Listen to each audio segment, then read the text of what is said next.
एकादशी माता की जय। आज मोक्षदा एकादशी वाले दिन आपको एकादशी माता की व्रत कथा भी अवश्य सुननी और पढ़नी चाहिए, क्योंकि एकादशी वाले दिन भगवान विष्णु के साथ साथ एकादशी माता की भी पूजा करनी चाहिए। जो मनुष्य एकादशी व्रत कथा के साथ एकादशी माता की व्रत कथा पढ़ता और सुनता है, उसकी समस्त मनोकामनाएं भगवान श्री हरि पूर्ण करते हैं और एकादशी माता उन मनुष्यों के सभी संकटों को दूर करती हैं जो भक्ति भाव पूर्ण होकर एकादशी वाले दिन एकादशी माता की व्रत कथा पढ़ते और सुनते हैं। तो आज के इस वीडियो में आप सुनेंगे एकादशी माता व्रत कथा और एकादशी माता की आरती। आइए मेरे साथ प्रेम पूर्वक और प्रसन्न चित्त मन से 11 माता की कथा का श्रवण कीजिए। एक समय में एक राज्य में एक राजा राज किया करता था। राजा बड़ा ही बुद्धिमान और बलशाली था।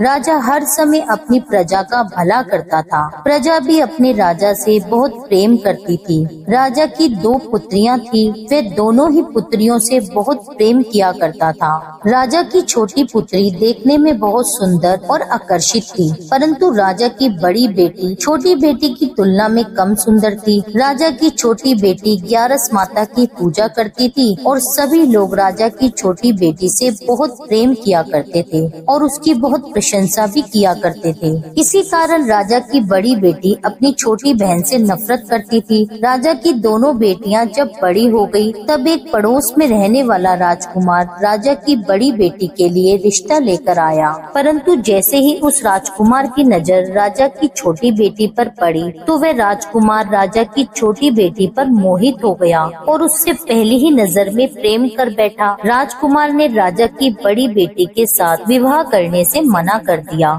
और उसने राजा से कहा कि मैं आपकी छोटी पुत्री से विवाह करना चाहता हूँ। जिसके बाद राजा की बड़ी बेटी यह देखकर अपनी छोटी बहन पर बहुत क्रोधित हो गई और राजा की बड़ी बेटी अपनी छोटी बहन को अपना सबसे बड़ा शत्रु मानने लगी। राजा की बड़ी बेटी ने अपनी छोटी बहन से बदला लेने का निर्णय कर लिया, जिसके लिए उसने अपनी छोटी बहन को जान से मारने की योजना बनाई। राजा की बड़ी बेटी ने अपनी छोटी बहन को मारने के लिए सबसे पहले एक लड्डू में जहर मिलाकर उसे खाने के लिए अपनी बहन को दिया, लेकिन छोटी बहन द्वारा उस लड्डू को खाने के बाद भी छोटी बहन को कुछ भी नहीं हुआ। बड़ी बहन ये देखकर बहुत ही आश्चर्यचकित हो गई, लेकिन बड़ी बहन ने हार नहीं मानी और रात में जब वह छोटी बहन अपने कमरे में सो रही थी, तब एक मटके में सांप रखकर उसके कमरे में छोड़ दिया, लेकिन सांप भी छोटी बहन का कुछ भी नहीं बिगाड़ पाया। जिसके बाद बड़ी बहन ने अपनी छोटी बहन से कहा कि चलो हम लोग कुएं में से पानी भरकर लाते हैं। जिसके लिए वह अपनी छोटी बहन को पानी भरने के बहाने कुएं के पास ले गई और उसने अपनी छोटी बहन को कुएं में धक्का दे दिया, लेकिन छोटी बहन को तब भी कुछ नहीं हुआ, क्योंकि हर बार 11 माता उसकी रक्षा कर रही थी और उधर बड़ी बहन अपने सारे प्रयासों में असफल हो रही थी, जिसके कारण वह और अधिक क्रोधित होती जा रही थी। अपनी छोटी बहन से जाकर उसने स्वयं ही पूछ लिया।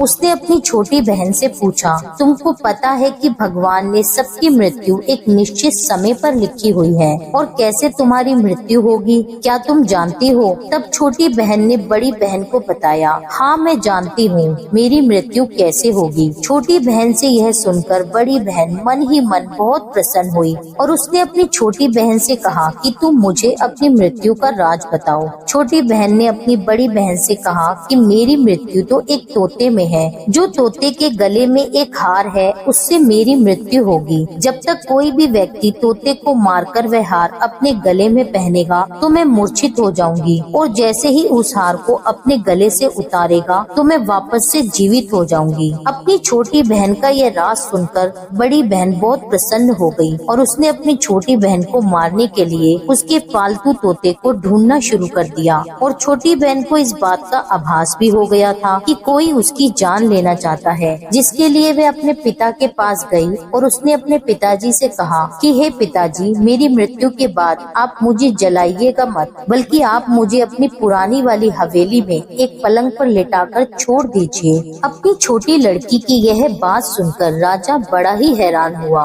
राजा ने अपनी बेटी से पूछा, बेटी तुम ऐसा क्यों कह रही हो? तब राजा की बेटी बोली, समय किसी के लिए नहीं रुका है, कब क्या हो जाए किसी को कुछ पता नहीं। फिर राजा ने अपनी छोटी बेटी से कहा कि तुम ऐसी बातें क्यों कर रही हो? 2-3 दिन में तो तुम्हारा विवाह है। लेकिन उसने अपने पिताजी को ऐसा करने पर मजबूर कर लिया और उनसे वचन ले लिया। राजा ने भी अपनी छोटी बेटी की बात स्वीकार कर ली और 2-3 दिनों के बाद शादी का समय आया। तब राजकुमार बारात लेकर राजा के घर आया और राजकुमार और राजा की छोटी बेटी का विवाह होना आरंभ हुआ। जैसे ही राजा की छोटी बेटी राजकुमार के साथ फेरे लेना शुरू करती है तो उसकी बड़ी बहन अपनी छोटी बहन के कमरे में जाकर उसके तोते को पकड़ लेती है और उसको जान से मार देती है। तोते के गले में जो हार था उसको अपने गले में धारण कर लेती है। जैसे ही बड़ी बहन उस हार को अपने गले में धारण करती है तो उधर छोटी बहन 3.5 फेरे ही ले पाती है और वहीं पर बेहोश होकर गिर जाती है। जिसके बाद राजा ने बड़े बड़े हकीमों वैद्यों को बुलवाया, पर अपनी छोटी बेटी का इलाज करने के लिए राजा की बात सुनकर वैद्य ने छोटी बेटी को जब चेक किया तो राजा को बताया कि आपकी छोटी बेटी ना तो जीवित है और ना ही मृत है। मैं ऐसा पहली बार देख रहा हूँ। राजा ने सारे वैद्य हकीमों को यह बात बाहर बताने से मना कर दी और उनको कहा, अगर ये बात तुमने किसी को बाहर कही तो हम तुम्हें मृत्यु दंड दे देंगे। राजा ने अपनी छोटी बेटी को पुराने महल में जाकर एक पलंग पर लेटा दिया और वहाँ पर कुछ सैनिकों को तैनात कर दिया। राजा वापस अपने महल में लौट आया।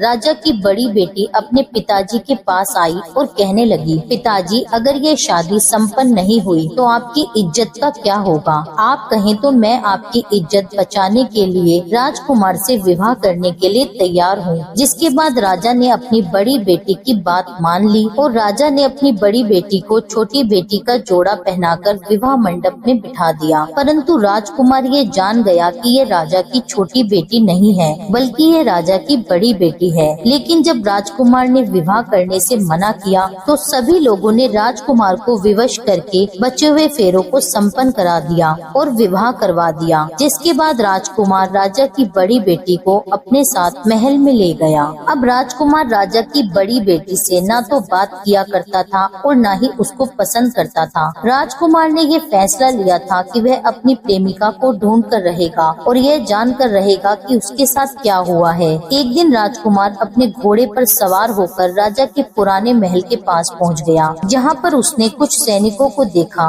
महल के पास पहुंचकर राजकुमार ने ध्यान से देखा तो वह समझ गया कि यह तो हमारे ससुर जी का महल है। तब राजकुमार ने सैनिकों से पूछा कि तुम लोग यहाँ क्या कर रहे हो और इस महल के अंदर उस पलंग पर कौन लेटा है? जिसके बाद सैनिकों ने बताया कि यहाँ पर राजा की छोटी बेटी है। यह सुनकर राजकुमार बहुत ही प्रसन्न हुआ और वह तुरंत अपनी प्रेमिका के पास पहुँच गया और उसकी सेवा करने लगा। जैसे ही रात हुई तो राजा की छोटी बेटी उठकर खड़ी हो गई। राजकुमार ये देखकर बहुत खुश हो गया और उसने उससे पूछा कि तुम यहाँ क्या कर रही हो? तुम मेरे साथ मेरे महल में चलो। राजा की छोटी बेटी ने राजकुमार को सारी बातें बता दी कि मेरी जान एक तोते में बसी थी और मैंने यह बात सिर्फ अपनी बड़ी बहन को बताई थी और मैं जानती हूँ कि उसने ही मुझे मारने का प्रयास किया है। उसके पास एक हार है जिसको वह सुबह पहन लेती है और शाम में उतार देती है। जब तक वह हार सुबह के समय पहनी रहती है तब तक मैं मूर्छित रहती हूँ और जैसे ही वह हार को उतार देती है तो मैं जीवित हो जाती हूँ और जब तक मेरी बड़ी बहन के पास वह हार है तब तक मैं ऐसे ही जीवित और मूर्छित होती रहूंगी। अगर मेरी बड़ी बहन के पास जो हार है वह मेरे हाथ में लग जाए तो मैं हमेशा के लिए जीवित हो जाऊंगी। राजकुमार ने यह बात सुनकर राजा की छोटी बेटी के पास रहने का निश्चय कर लिया और उसने बचे हुए सारे फेरे उस पलंग में लेटी राजा की छोटी बेटी के साथ लिए और अपना विवाह उसके साथ पूर्ण कर लिया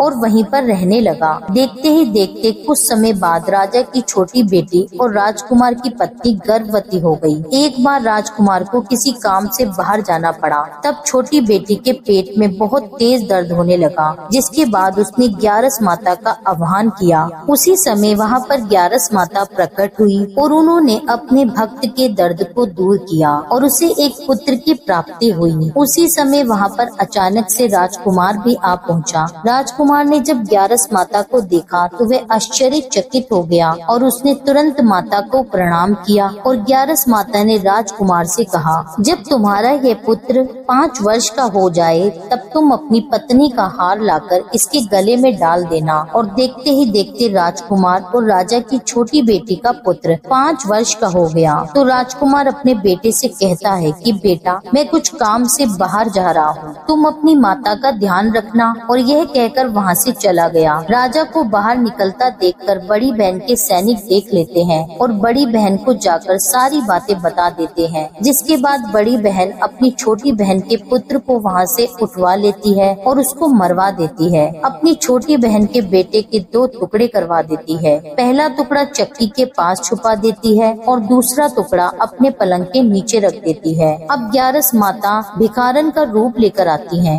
एक भिखारन का रूप धारण कर बड़ी बहन के यहाँ भिक्षा मांगने लगती हैं। बड़ी बहन अपने नौकरों से कहती है कि जाओ उसको भिक्षा दे दो। लेकिन जैसे ही नौकर ग्यारस माता को भिक्षा देने के लिए आते हैं तो माता उनसे भिक्षा लेने के लिए मना कर देती है और कहती है कि जाओ, मैं तुम्हारी महारानी से ही भिक्षा लूंगी। जिसके बाद बड़ी बहन स्वयं भिक्षा देने के लिए माता के पास आती है। तब माता एक बिल्ली का रूप लेकर उसके कमरे में चली जाती है और वहाँ पर छोटी बेटी के पुत्र के 2 टुकड़ों को आपस में जोड़ देती है और उसे जीवित कर देती है। उसे वहाँ से ले जाती है। राजकुमार अपने पुत्र को लेकर अपनी पत्नी के पास जाता है और उससे कहता है कि तुम इसका ध्यान रखना। अगर तुम इस बच्चे का ध्यान अच्छे से रखोगी तो मैं तुमसे बात करूँगा। एक दिन राजकुमार अपने पुत्र से कहता है कि तुम मम्मी के गले का हार मांग लो। जिसके बाद राजकुमार का बेटा मम्मी के पास जाकर कहता है कि मम्मी, मुझे तुम्हारा हार चाहिए। यह सुनकर पहले तो बड़ी बहन बहुत ही क्रोधित होती है। फिर उसको ये याद आता है कि राजकुमार ने कहा था अगर मैं इस बच्चे का ध्यान अच्छे से रखूंगी तो वह मुझसे बात करेंगे।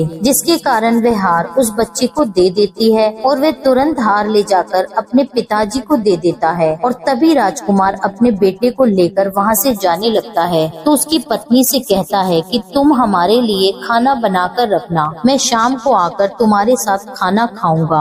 और वह अपने बेटे को लेकर वहाँ से चला जाता है और वह राजा के पास जाकर सारी बात राजा को बता देता है। राजा अपनी बड़ी बेटी की इस करतूत को सुनकर बहुत ही क्रोधित होते हैं और अपनी परवरिश पर शर्मिंदा होते हैं और दोष देने लगते हैं और राजकुमार को अपनी छोटी बेटी के साथ रहने का आदेश देते हैं। इस प्रकार ग्यारस माता और एकादशी माता की कृपा से राजकुमार और राजकुमारी खुशी खुशी अपना जीवन व्यतीत करते हैं। बोलिए ग्यारस माता की जय। हे ग्यारस माता, जिस प्रकार अपने राजकुमार और राजकुमारी के परिवार की रक्षा करी, उसी प्रकार से कथा कहने, सुनने और हुंकारा भरने वाले सभी के परिवारों की रक्षा करना। ओम जय एकादशी माता, जय एकादशी माता। विष्णु पूजा व्रत को धारण कर शक्ति मुक्ति पाता। ओम जय एकादशी माता, तेरे नाम गिनाऊं देवी, भक्ति प्रदान करनी, गण गौरव की देनी माता, शास्त्रों में वरनी। ओम जय एकादशी माता। मार्गशीर्ष के कृष्ण पक्ष की उत्पन्ना, विश्व तारिणी जन्मी, शुक्ल पक्ष में हुई मोक्षदा, मोक्षदाता बन आई। ओम जय एकादशी माता। पोष के कृष्ण पक्ष की सफला नामक है, शुक्ल पक्ष में होए पुत्रदा, आनंद अधिक रहे। ओम जय एकादशी माता। नाम शटिलता माघ मास में कृष्ण पक्ष आवे, शुक्ल पक्ष में जया कहावे, विजय सदा पावे। ओम जय एकादशी माता। विद्या फागुन कृष्ण पक्ष पक्ष में शुक्ला आमल की, पाप मोचनी कृष्ण पक्ष में चैत्र महाबली की। ओम जय एकादशी माता। चैत्र शुक्ल में नाम कामदा धन देने वाली, नाम वरुथिनी कृष्ण पक्ष में वैशाख महावाली। ओम जय एकादशी माता। शुक्ल पक्ष में होए मोहिनी अपरा ज्येष्ठ कृष्ण पक्षी, नाम निर्जला सब सुख करनी शुक्ल पक्ष रखी। ओम जय एकादशी माता। योगिनी नाम आषाढ़ में जानो कृष्ण पक्ष करनी, देवशयनी नाम कहायो शुक्ल पक्ष धरनी। ओम जय एकादशी माता। कामिका श्रावण मास में आवे कृष्ण पक्ष कहिए, श्रावण शुक्ला होए पवित्र आनंद से रहिए। ओम जय एकादशी माता। अजाभाद प्रद कृष्ण पक्ष की परवर्तनी शुक्ला, इंदिरा आश्विन कृष्ण पक्ष में व्रत से भव सागर निकला। ओम जय जय एकादशी माता। पंपकुशा है शुक्ल पक्ष में आप हरनहारी, रमा मास कार्तिक में आवे सुखदायक भारी। ओम जय जय एकादशी माता। देवोत्थानी शुक्ल पक्ष की दुख नाशक मैया, पावन मास में करु विनती पार करो नैया। ओम जय एकादशी माता। परमा कृष्ण पक्ष में होती जन मंगल करती, शुक्ल मास में होए पद्मिनी दुख दरिद्र हरणी। ओम जय एकादशी माता। जो कोई आरती एकादशी की भक्ति सहित गावे, जन गुरुदिता स्वर्ग का वासा निश्चय वह पावे। ओम जय एकादशी माता। यह थी एकादशी माता की संपूर्ण कथा और आरती सहित। उम्मीद करती हूँ यह वीडियो आपको पसंद आया होगा। कथा अच्छी लगी हो तो इसके लिए मेरे चैनल को सब्सक्राइब कर लीजिए। वीडियो को लाइक करके कमेंट में लिख दीजिए 11 माता की जय। मिलती हूँ आपसे एक अगली वीडियो में, तब तक के लिए जय श्री राधे।